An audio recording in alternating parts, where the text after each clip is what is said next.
அண்ணாமலை நேத்து கொடுத்த பிரஸ் இன்டர்வியூல பாத்தீங்கன்னா, கோவை தொழில்துறை திமுகவினாலதான் அழிஞ்சே போச்சு. எவ்வளவு பிரச்சனைகள்.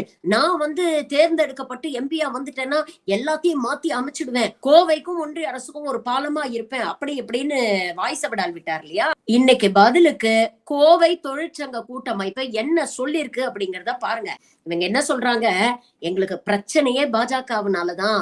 பாஜக கொண்டு வந்த தவறான பொருளாதார கொள்கையினால இங்க பல சிறு குறு தொழில்கள் அழிஞ்சே போச்சு. இவங்களால தான் நாங்க பாதிக்கப்பட்டிருக்கோம். இத பத்தி எத்தனையோ தடவை ஒன்றிய அரசு கிட்டயும் நாங்க சொல்லியிருக்கிறோம், கோரிக்கைகளை கொடுத்திருக்கிறோம். ஒன்றிய அரசு கிட்ட மட்டும் இல்லாம மாநில பாஜக தலைவர் அண்ணாமலையே எத்தனையோ தடவை மீட் பண்ணி அவர்கிட்ட எத்தனையோ முறை நாங்க கோரிக்கை வச்சிருக்கிறோம்.